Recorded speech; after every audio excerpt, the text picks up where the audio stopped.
Hi everyone, it's Heleniq Argyrou here for Woman of Truth, and today the Woman of Truth is Layla Edwards, a very special friend and a therapist, a coach, a trainer that I have actually personally worked with, and I have just this very, very beautiful image of Layla when I think about her, of her holding me like I'm a little baby while I'm doing my externalizing of difficult stuff, thoughts, feelings from breath work that we did recently, and her amazing ability to also just hold you in the space with whatever you're going through. And in this case, it was really physical. Layla, it's so lovely to have you. Thank you for coming to join us.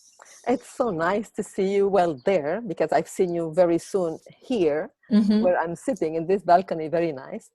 We miss you in Cyprus, by the way. Thank you. Well, it's a very special spot there where you are, because I've actually been in that room and on that balcony. It's a very special place to look at Cyprus from. So you're actually there now, but we know that you have a very beautiful, diverse background. Tell us a little bit about yourself and your uniqueness as a person who works with people on their life journey. So tell us a little bit about you. Oh wow, this little about me. It's very interesting because I'm in Cyprus now, but usually I'm in many other areas, and that's been since I was born. See, I was born in Iraq, and only I was 2 years when we left to go to Lebanon. So in Lebanon, we lived 7 more years, and then we went to Venezuela. And from Venezuela, at some point in life, I was still like in my middle 20s, I went to United States for studying. So nowadays and then I came back to Venezuela. So when people ask me, where are you from? I go like, I'm an Iraqo-Lebanese, American Venezuelan. But definitely, it's like wherever I go, I feel at home. Could be in Cyprus, could be in UK, could be in Germany, could be in many countries that I have been to. I just love going everywhere and feeling at home in every place I go. Beautiful. So you really are like the world is your home, the world is your oyster. You've been in many different cultures and worked with people from many different cultures as well as a trainer and a breath worker. Is that your title, or what else would you say you do? Well, I did work with many people because while I was studying, and I was studying mostly what is interest me about the world that we are here in this planet, is how we breathe and how we think. And out of these two beautiful automatic natural actions, many people change. It depends how we do these two. So I wanted, while I was learning, I wanted to know how the South American breathe and think and behave, how the North American and later on the European in different areas of Europe, and the Middle Eastern, and later on. So every trip I will make, it's to go a little bit deeper in us, in the humanity, to see how is it that we go from there. And this interest about humanity took me, of course, to study this conscious, connected breathing. But not enough. I wanted to know more, because many of what I work, it has come from the way we were born. So I went and spent some years learning to be, in Venezuela, we call it birth facilitator. In the world, they call it birth coach. And to understand how can we make it better since the beginning. But later on, I understood that we need to go into uterus and find out since then how we can do it. So again, we have to work with the adults, because when the parents are conscious, the baby and the birth and the raising and everything. So it's a circle, but definitely it takes us back to us. So in those years, I started this kind of work in 1994, and I have never stopped. You're gonna laugh about this, but because when I was much younger, maybe small, in the family they always say, "Oh, Layla, it's like a headache how to help her to study her lessons, because I said children shouldn't study. It's like so boring. It is. Yeah. But when I grew up a little bit more, now it's like whatever it is in the world, I love to learn it. Mm-hmm. Beautiful. And So then, this was your time to study, not when you were young. Yeah. no, not when I was young. I Mm-hmm. started loving schooling maybe on my 20s, loving it. Doesn't mean that I wasn't in school before that, Mm-hmm. but it's like feeling the meaning of it. Mm. And every lesson that I will receive, how I can expand it, how I can take it to whatever I'm working, which is the humanity. So when you said something about, okay, so you are part of this world, uh, yes, I am part of this world. And what I do is, mm, yes, the coaching, yes, the psychotherapy, yes, the traditional Chinese medicine, yes, the birth coaching. But what I do, it's how I return to the people who work with me, could be online or could be in person, is we rediscover the ability to live in harmony and happiness, because little by little, we have taken the joy away of our everyday. And it comes from the beginning, from when we are small. And then maybe we are doing something, and at school they don't like what we're doing, and they may punish us or give us a little bit more of homework or something. And then we grow up a little bit, I shouldn't be that open. So you start closing a little bit. Or when you say your thoughts, because when you're young, you don't worry about if it's well or not, you simply say it, and you're criticized because of this, or you are punished because of this, you Mm-hmm. say, oh, maybe next time I shouldn't be saying my thoughts, or my feelings, or my opinion, or my point of view. And then when we notice that we are holding, and then the more we hold our breath and we hold our thoughts, we might hold our joy, our hope, our health, our love. Yes. So the idea of me working with myself, and after this working with and for others, is from that adulthood. It doesn't mean that now I have to be childish and I have to say everything I have in my mind, because now I have the sense of opportunity, I have the sense of diplomacy, I have so many senses, and I Mm-hmm. have other point of view. So I would know what to say, when to say, how to say, in order to get through the message.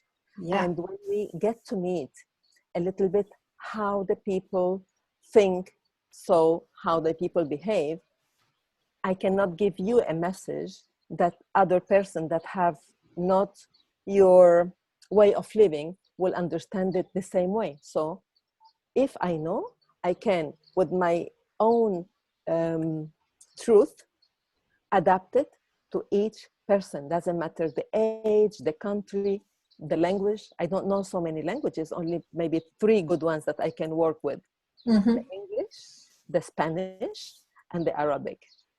Yeah, that's So, fantastic. So, I mean, you also just mentioned, which is what I wanted people to know, that you have a very specific spectrum of skills, that you're trained in Chinese medicine, breath work, in psychotherapy, in coaching, and also that you've spent this time being with people as they are giving birth to their babies. And I think also, I heard once before also that you've been at people's bedsides when they're ready to pass on out of this life.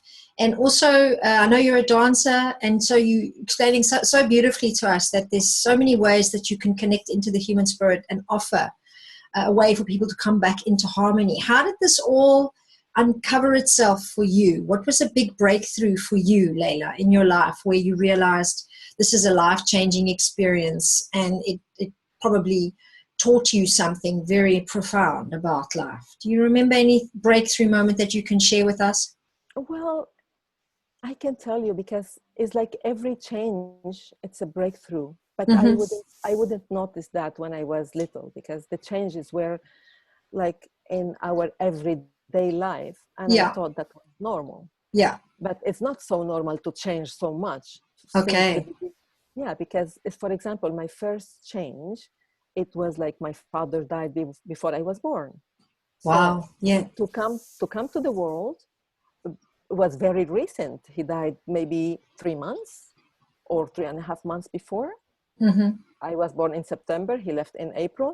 So mom was still in her pain. So this is the first change, to come to the world when one of them is missing, Mm-hmm. and then to grow up and change cultures. Because when I was a little, mom tells us, to my sister and I, that we used to speak my father's language. And he is from the Assyrian culture in Iraq. Mm-hmm. So that is a certain specific one, Yeah. which this language I went back to learn when I lived in Chicago long time ago. But anyway, when you don't practice something, it's Yeah. gone. It's Yeah. gone. So you So even had to change the language. Everybody in the family was now changing the language since he passed on. Mm-hmm. we changed first the language from Assyrian to Arabic. Mm-hmm. And then from when we did the trip to Venezuela, we changed from Arabic to Spanish. Yeah. That was very hard for me because I was 9. So Mm. when you're 9 and becoming 10, you're not a little child, but you're not a big either. So it's not a teenage, but it's not a baby. Yeah. So at that point, I was learning a language, and someone, some adult made a comment, and maybe at this moment I took it like a criticism, and I decided not to speak. So I didn't speak the language for a whole year, even though I may know it. So sometimes, that's why I was saying, sometimes we hold so much. So this was, and then I had the breakthrough when I learned, and okay, get over that. And yeah, sometimes when we are in new countries, many difficult things may happen, not only a learning a new language, and how to live and look for the quality of life that we could remember, that at the beginning in Venezuela wasn't like that. And how then 12 years of age, growing on and growing up and feeling like a, a woman when I wasn't still a woman. Mm-hmm. So all the thoughts about sexuality, and in a new country in a different way. So many things between 12 and 13 have happened. I couldn't say that were for my best. Got So it. that was Got a it. very hard time in my life, Mm-hmm.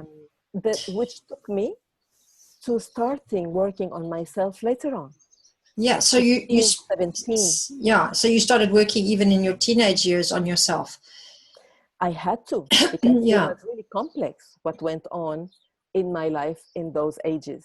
Yeah. So So yeah, maybe we can even go back and just catch one of those moments where you said you heard someone give a comment. So is that like you felt very criticized by somebody and that's what made you not speak the language, or you felt very exposed somehow? What was that I, experience for you about?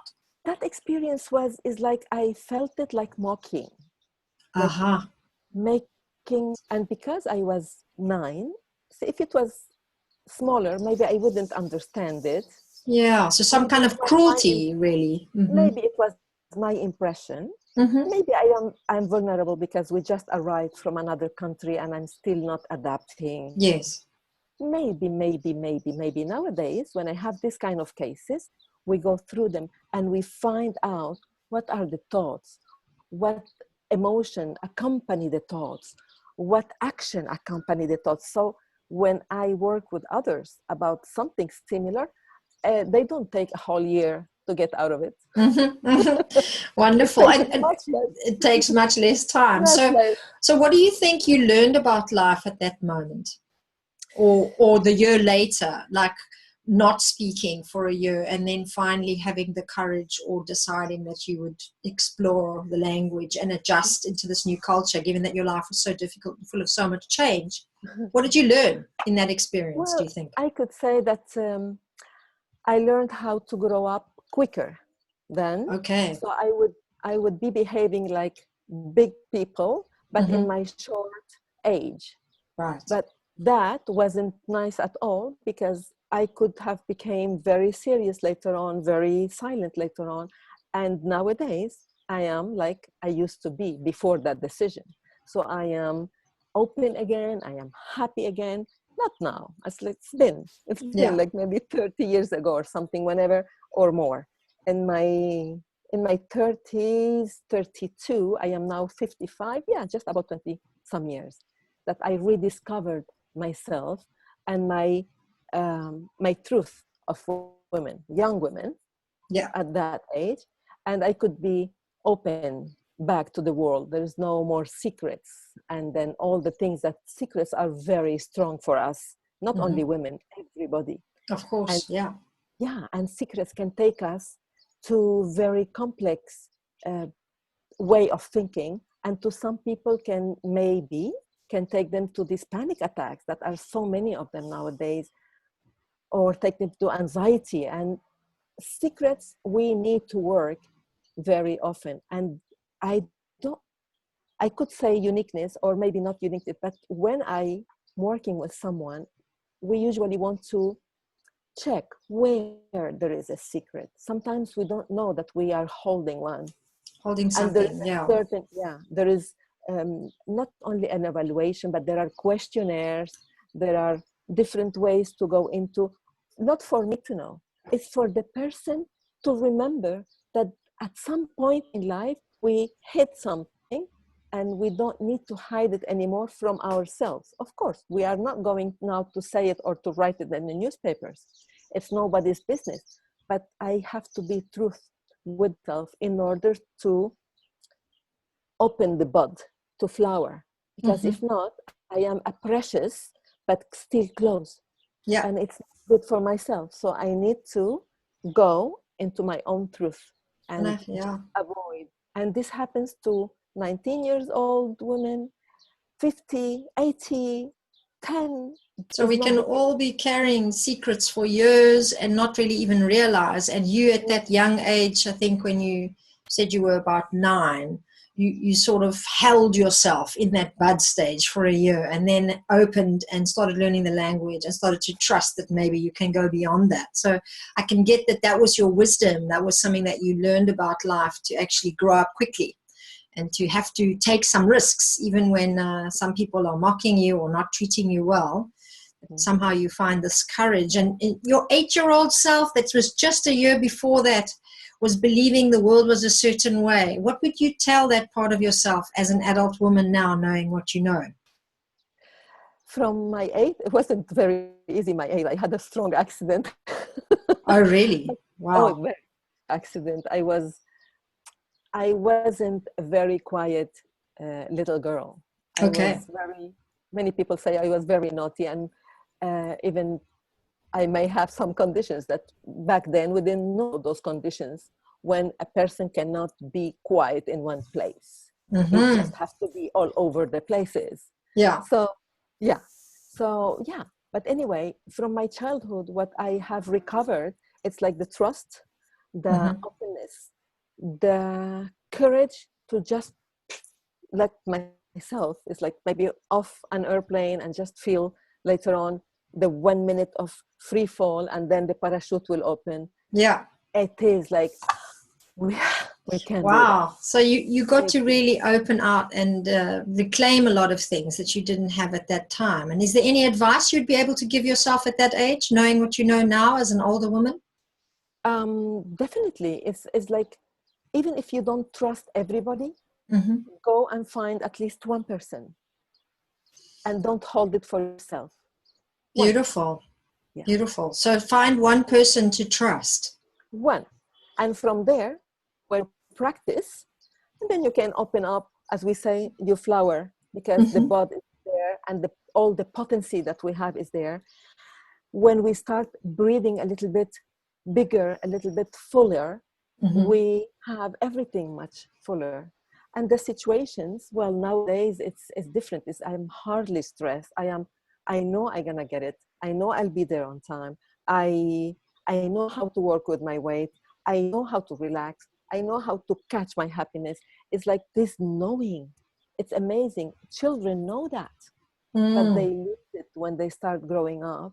Yeah. And some of them, even adults, don't claim it back, because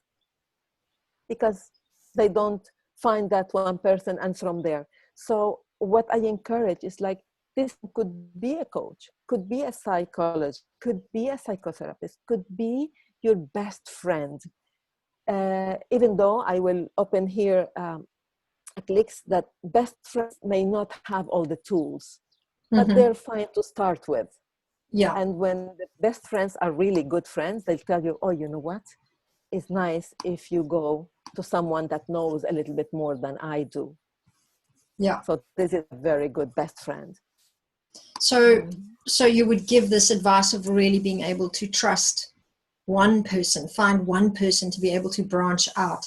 Now, a lot of these interviews that we've been doing, Layla, with women have been very interesting and fascinating because, I mean, like you, many women have a very unique way of doing something from what they learned in their life and what they've been through themselves. And one question I really like to put to everybody is the one that Women of Truth and Heleniq, which was originating in Cyprus, started to ask, which was the question about truth and about how we can be more connected to the truth and whatever that means for each person. So if we look then at the opposite of that, what stops us, like we've just gotten into it now, of being able to trust, what stops us from being able to trust and being able to stand in truth often is, like you were saying before, the need or maybe the desire we have to keep something very private and very secretive, or to be very scared maybe of the world because of what we go through. So when women are growing up in general, they tend to believe certain things. And I wondered what you think about this. What would you say is one of the biggest lies that women believe about themselves, about women in their journey? I think because this was a big lie that I had to pass through and open up myself to something much bigger as soon as I find out. And it was that there is a script that we had to follow. This is a lie. That we are born, we grow up, we study, some of us, we marry, we have children, and then we're happy, and then we have grandchildren, and then we're happier, and then. You're saying that's the script? That's a script, which I agree with for whoever chose it, because it works, and it's lovely. But see, I wrote another script. My script is, okay, I was born in that situation. I grew up in this family. There is, and family is huge. And then I had to go to all these countries. And after all, I discovered that my script was learn everything you wish. You might use it, you might not. Mm-hmm. Because the funny thing about it is like, why are you spending so much time and money and certain trainings that you are not using? It's like, oh, well, it's maybe I don't use it. But if I have a person that come to me that I may notice that they need this kind of knowledge, even if I don't use it, I can refer them to someone because I know what is it work there. So not everything I learn, I put it in my consultation or my sessions. So that's why. And nowadays, and what else is the script? Learn everything you would like to learn, help everyone you could help, give yourself the best service. So from that beautiful feeling, give others the service. So far, remember, my script doesn't have a marriage, doesn't have children. So I don't have children of my own. But at certain point in my life, I had cared for 2 girls because my neighbor was ill, and these girls came to my house, and I was a mama to them, to go to school, to take them, to teach them, to feed them, to everything you do with your children. Mm-hmm. So at certain point in life, in my 23 maybe, I was called Mama Layla, and I think that sounded very nice, but it fulfilled the area. So I wasn't looking to have children later on because I was already called Mama Layla. So it's lovely. It's lovely, and I'm in touch with them. But I'm a very modern mama. I'm not on them all the time because they have their own mommy now is alive and it's fine. So also, for me, it was important to know the world I live in. Mm-hmm. I don't know it all yet, but the most precious art I have in my living room in Venezuela, it's a map where everywhere I go, I can just put a dot. And that tells me, okay, sweetheart, now there are so many other places that you need to go and discover. So many people think that I travel only for work, but actually I don't. I just travel for fun. And where does that come from? Because some people from my culture, they don't understand much of that. Remember that Middle Eastern people, they work. They Mm. work. And what do they do after that? They work. Work. Mm-hmm. Yes. So what I said to them once, because I come from a family that are Maronites, and I said, one time I was talking to God, and God told me, I saw God a little bit sad. I said, what's wrong, God? He says, you know what, Layla? I created this world for people to see each flower, hear each bird, see each sea, go to every mountain. And people are so worried and so busy. And I don't know what I did wrong. I said, you know what? God, you haven't done anything wrong. But there are some people that we are going to see your obra maestra, your masterpiece. So this is, I have said it and I have to accomplish what I said. You know, you cannot say things and then don't go through them because no one else will believe you. And you remember what we said at the beginning of the talk? That we need to create trust, even with one person. So I like to sign things that I say, but many times I don't sign them because I trust that I'm Mm-hmm. going to do. So that was the story about going around and seeing the places and meeting the people and eating the food and just enjoying. And of course, you cannot help it. You learn a lot and then So you bring it back with you.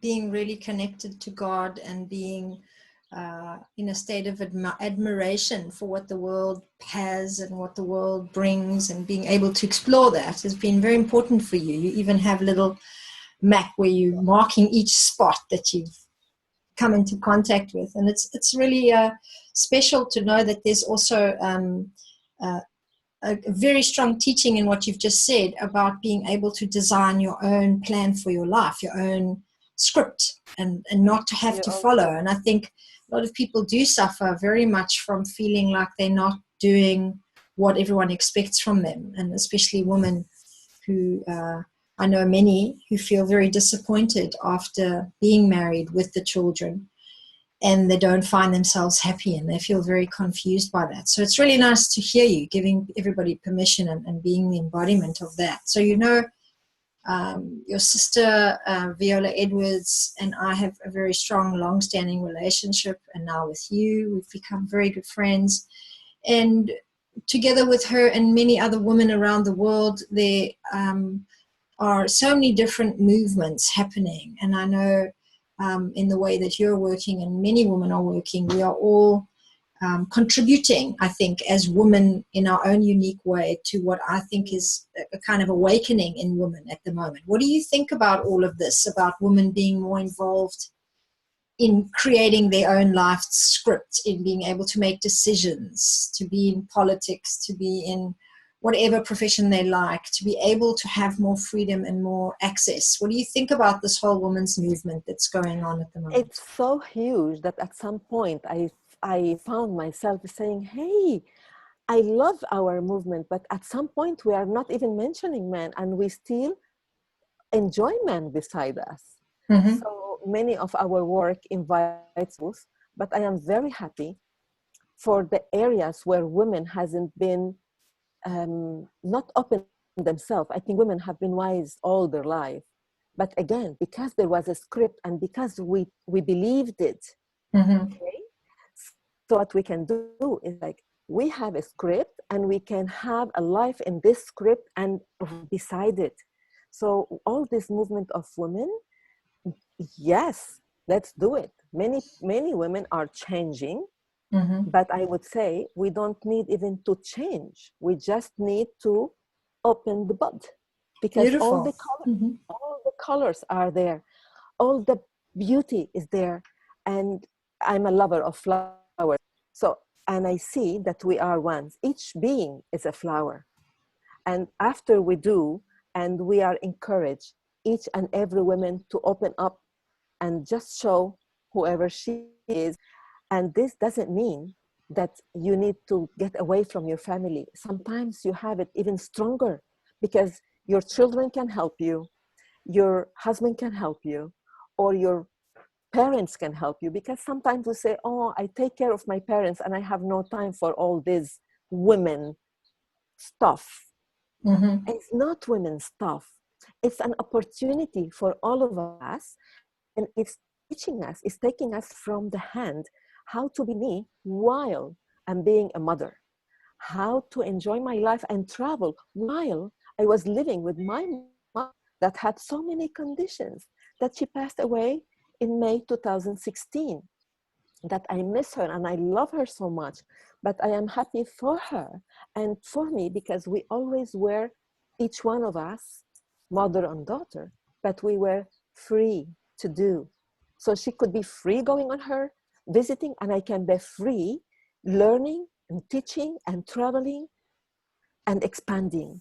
Mm-hmm. So, and I work with a lot of women also that have that role in their house, because it's strong when you have your parents and they become a little bit older, and then Yeah. they change in front of your face and what you're doing to that. Yeah. So don't lose your openness, and just include them in your everyday. We are so able to do so many beautiful things, and it's not that we have to hold the world on our back. We are able. It's impressive. Mm-hmm.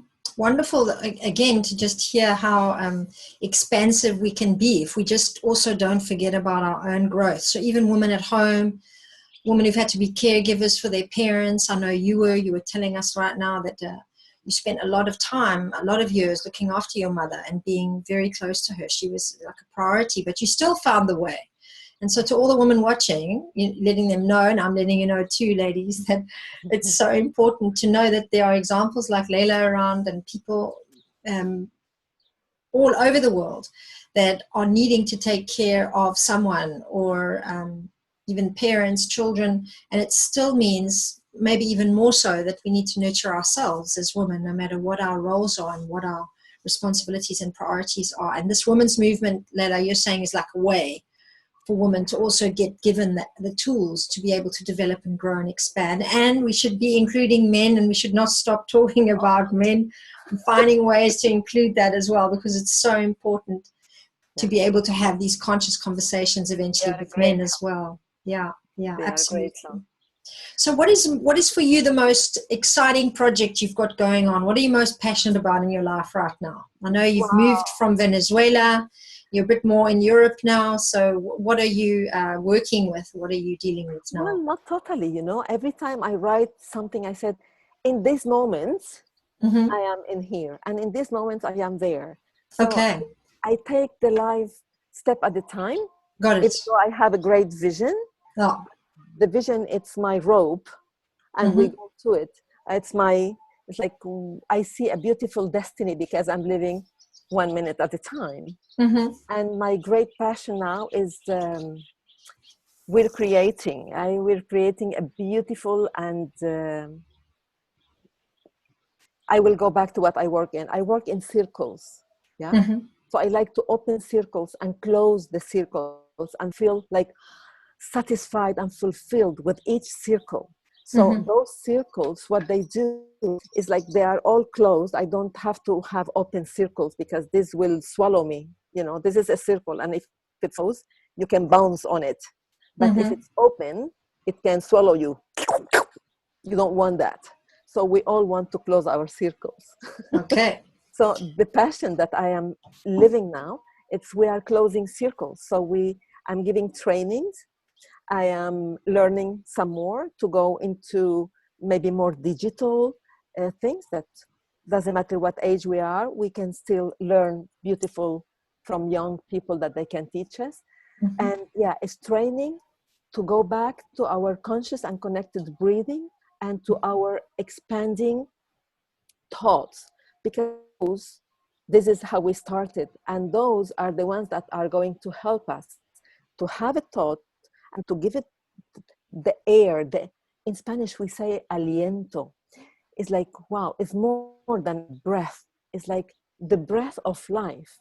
And each thought you have, it's an idea. And now you have to give it el aliento. You have to give it the breath so it can have oxygen and can open up. So very much I'm passionate now because we're doing in group, in team, those trainings in Cyprus. Beautiful. They're Yeah. gonna be in many places in the world. Yeah, maybe we can even get you to Holland and we can do some Holland, Belgium. breathwork training. Yes, so you're training these breath workers to even do the breath work for other people, as well as people to learn to use the technique. Very exciting stuff. And also living in the moment. So many wonderful things that you shared with us today, Layla. Thank you for being with us. We're going to send off this interview online for people to be watching. And for everyone that's watching, I want you to give some thought to what 3 words would you like to send out to them. They can be 3 words connected or 3 separate ideas. Also for people that are not listening and not watching, this is like a way of giving like a word prayer, like some very meaningful message to the world, from you to the world. What would those 3 words be and why? What have worked for me and what is working every day in every situation is to be present. Mm-hmm. So even though I have something to do in a half an hour and something now is keeping me, I can be there, but if I'm present, I'm able to think and give the right actions. So presence, breath, thought, action in that moment. So I finish it and close the circle and just move to the next step. So when I close it and I move to the next step, there is nothing from behind me pulling me back that I didn't do. It's fulfilled. Every moment I go forward is fulfilled. So we go back to the 3 words. First some sentences. Maybe I want to remind you, I have a website. It's in Spanish. Mm-hmm. But Google can do it in English whenever you wish. And okay, yes, great. So we can translate it, yeah. Yeah, www.layla, Layla, Edward, EDWARD.com. So, and my email, it's info@laylaedward.com. And if you need to call me, you can send a message and I can send you my WhatsApp. And that's work all over the world and we'll be connected so we can do our work online. Fantastic. Keywords, be present, close your circle and go ahead. Wonderful, wonderful. Thank you so much. This whole idea of the circle, I think is something that people can really spend some time thinking more consciously about. How do we really close things off properly so that we're not left pulled back into the past or feeling all kinds of guilt or all kinds of feelings that are still unresolved. So very helpful for us to have that idea. And it's been great talking to you. Thank you so much. And I wish everybody a chance to do some breath work with you, because it's really a very special space to be held and nurtured by Layla Edward. Or psychotherapy. Yeah, or dancing. Or dancing. You can even invite Layla to come and dance at one of your festivals or on stage somewhere. You can have us there with some drumming and dancing, and we do some great stuff together. Great, Layla. Thanks so much for your time. Take care. Yes, Lots of thank love. you. Very nice. Bye-bye. Bye. Bye.